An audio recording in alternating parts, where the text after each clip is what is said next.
Hello दोस्तों, Hindi mirror पर आपका स्वागत है।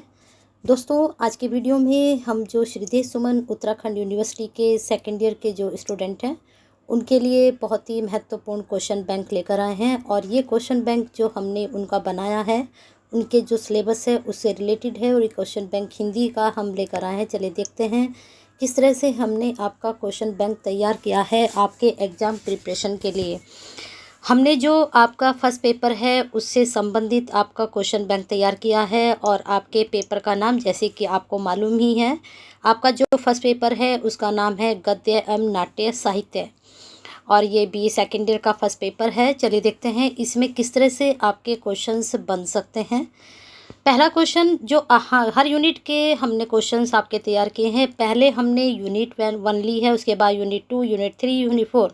जैसे कि आपको मालूम ही है आपका जो सिलेबस है वो 4 यूनिट में डिवाइड है। और हर यूनिट से हमने क्वेश्चंस आपके बनाए हैं। आपको जो क्वेश्चंस है सब पसंद आएंगे। और मुझे लगता है आपने जो तैयारी की, अपने जो नोट्स बनाए हैं वो इनसे ही संबंधित आपके नोट्स भी बने होंगे। अगर नहीं बने हैं तो तैयार कर लीजिए। हमने जो क्वेश्चन बैंक आपका तैयार किया है, जो आपके 4-5 साल से क्वेश्चंस आ रहे हैं श्रीदेव सुमन यूनिवर्सिटी के पेपर जो आते हैं वहीं से आपका ये पेपर तैयार किया है। इसके बाद मैं आपके प्रीवियस के क्वेश्चन पेपर लेकर आऊँगी तो आप मैच भी कर सकते हैं कि किस तरह से क्वेश्चन बैंक आपके लिए तैयार किया गया है। तो आपका जो क्वेश्चन बैंक की पहली यूनिट है इसमें जो क्वेश्चन बनेगा जैनेंद्र से संबंधित है। आपको पता ही है कि आपके सिलेबस में त्यागपत्र उपन्यास है जैनेंद्र जी का, तो उनसे संबंधित आपके क्वेश्चंस उठाए हैं। पहला क्वेश्चन है, जैनेंद्र साहित्य से द्रष्टव्य और उनके विचार दर्शन पर आपको प्रकाश डालना है। चलिए देखते हैं, जैनेंद्र साहित्य में द्रष्टव्य और उनके विचार दर्शन। तो जो हमें ज्ञानेंद्र जी का जो हमें दिखाना है, आपको ज्ञानेंद्र जी का द्रष्टव्य यानी कि विचार दर्शन साहित्य में जो ज्ञानेंद्र जी का दर्शन रहा है उसके पर आपको प्रकाश डालना है, यानी कि आपको उनके बारे में लिखना है। नेक्स्ट क्वेश्चन है कि ज्ञानेंद्र विचारक और चिंतन पहले हैं, साहित्यकार बाद में हैं। इस कथन को ज्ञानेंद्र के जो साहित्य है उसमें आपको उदाहरण देकर स्पष्ट करना है। एक चीज़ और क्लियर कर देते हैं स्टूडेंट आपको, अगर आप ये क्वेश्चंस नहीं तैयार कर पाते हैं तो इन क्वेश्चंस के आपको आंसर भी प्रोवाइड कराए जाएंगे। बस आपको थोड़ा सा काम करना है, आपको कमेंट बॉक्स में कमेंट करके बताना है कि आपको इन क्वेश्चंस के जो हैं आंसर भी चाहिए। और कौन कौन से क्वेश्चंस के आंसर चाहिए वो भी आपको बताने पड़ेंगे यूनिट वाइज, तभी आपको आंसर हम प्रोवाइड करा पाएंगे। चलिए देखते हैं नेक्स्ट क्वेश्चन आपका क्या बन रहा है। नेक्स्ट क्वेश्चन आपका बन रहा है, वैसे तो ज्ञानेंद्र के विचार दर्शन पर गांधी जी का प्रभाव सभी जानते हैं कि ज्ञानेंद्र जी पर जो था गांधी जी के दर्शन का प्रभाव था, लेकिन उन्हें अकर्मण्य गांधीवादी कहना अधिक उपयुक्त होगा। इस कथन की आपको समीक्षा करनी है। अब आते हैं लघु प्रश्न। लघु प्रश्न आपके किस तरह से बनेंगे। त्यागपत्र अपने कथन की नवीनता प्रस्तुति था में ज्ञानेंद्र जी के सभी उपन्यासों में श्रेष्ठ है और इस कथन की अपने शब्दों में विवेचना करनी है। तो यहाँ पर आपको दिखाना है कि जो ज्ञानेंद्र जी के और उपन्यास हैं और त्यागपत्र उपन्यास में क्या विशेषताएं हैं जो वह उनके उपन्यासों में श्रेष्ठ माना जाता है। नेक्स्ट क्वेश्चन है, त्यागपत्र के ज्ञानेंद्र जी के उपन्यास थला चरम उत्कर्ष पर परिलक्षित होती है। इस कथन की आपको पुष्टि करनी है। ठीक है, ज्ञानेंद्र के उपन्यास में स्त्री स्वतंत्रता का प्रश्न उठाया गया है। आप इस बात से कहाँ तक सहमत हैं। तो आपको यहाँ पर ज्ञानेंद्र जी के जितने भी उपन्यास हैं स्त्री समस्या से ही संबंधित उनके उपन्यास हैं। तो आप ये नहीं ये त्यागपत्र उपन्यास को ही लेकर आप लिखेंगे, आप सारे उपन्यास 2-4 उपन्यास पढ़िए उनके और उसके बारे में आप ये पूरा क्वेश्चंस बना सकते हैं। चलिए आगे चलते हैं। अब आते हैं आपके प्रथम प्रश्न पत्र के ही सेकेंड यूनिट पर क्वेश्चन बैंक के। और इसमें आपका पहला प्रश्न, जैसे कि आपको पता ही है कि निबंध से संबंधित वहाँ पर आपके क्वेश्चंस बनेंगे। तो चलिए देखते हैं पहला प्रश्न क्या जाएगा। पहला प्रश्न जाएगा, क्रोध शांति भंग करने वाला मनोविचार है। रामचंद्र शुक्ल के अनुसार इस कथन की आपको पुष्टि करनी है। क्रोध आपको पता ही है, रामचंद्र शुक्ल जी का जो निबंध है आपके सिलेबस में है। फिर इसमें आगे पूछा गया है, क्रोध निबंध का उद्देश्य क्या है। क्या उद्देश्य रहे रामचंद्र शुक्ल जी के क्रोध निबंध को लिखने के, उसके बारे में आपको बताना है। निबंध के चरणों के आधार पर क्रोध नामक विचारात्मक निबंध की विवेचना करनी है। आपको मालूम है कि क्रोध जो निबंध लिखा गया है वह विचारात्मक निबंध है। उसके बारे में आपको जो निबंध के चरण होते हैं उसके आधार पर आपको इसको एक्सप्लेन करना है। फिर नेक्स्ट है आपका आम फिर बोरा गए निबंध की समीक्षा आपको करनी है। आम फिर बोरा गए किसका लिखा हुआ है ये सब आप उसमें बताओगे, क्या लिखा है सब चीज़ें आप उसमें लिखोगे, ठीक है। समीक्षा उसी को कहते हैं। अब इसी यूनिट से लघु प्रश्न जो आपके बनेंगे देखते हैं। इसमें पहला प्रश्न बनेगा, लेखकों ने निंदकों को पास में रहने की सलाह क्यों दी है। ये यहाँ पर थोड़ा मिसप्रिंट हो चुका है तो इसको निंदक पढ़िए आप। चलिए आगे देखते हैं। अपने निंदकों को उचित उत्तर देने का लेखक ने क्या उपाय सुझाया है। छल का धृतराष्ट्र आलिंगन करे तो क्या करना चाहिए। ललित निबंध की दृष्टि से आम फिर बोरागे की विशेषताएं आपको बतानी है। कबीर और गांधी का सारांश अपने शब्दों में लिखना है।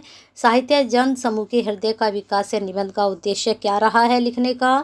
नेक्स्ट फिर है निबंध किसे कहते हैं और उदाहरण सहित आपको बताना है। यहाँ कहता लिखा है निबंध कितने प्रकार के होते हैं।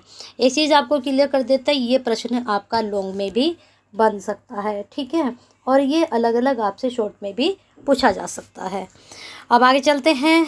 प्रश्न मुझे लगता है स्टूडेंट को पसंद आ रहे होंगे। अब आते हैं आपकी थर्ड यूनिट पर। थर्ड यूनिट में आपका जो नाटक है ध्रुव सामनी, वहाँ से क्वेश्चंस बने हैं। चलिए देखते हैं। ध्रुव सामनी नाटक के मुख्य पात्र ध्रुव सामनी का चरित्र चित्रण करना है। नाटक का अर्थ स्पष्ट करते हुए नाटक के तत्वों पर प्रकाश डालना है। प्रसाद की नाट्य कला किस तरह की है उसके बारे में आपको लिखना है। और ध्रुव सामनी नाटक की आपको समीक्षा करनी है। मंदाकिनी का चरित्र चित्रण करना है। ध्रुव सामनी नाटक के आधार पर चंद्रगुप्त का चरित्र चित्रण करना है। जयशंकर प्रसाद जी का जीवन परिचय आप देख सकते हैं। ध्रुव सामनी नाटक की ऐतिहासिकता, ये ऐतिहासिकता आप पढ़ें, इस पर आपको प्रकाश डालना है, यानी कि उसके बारे में आपको बताना है। अब आते हैं फोर्थ यूनिट पर।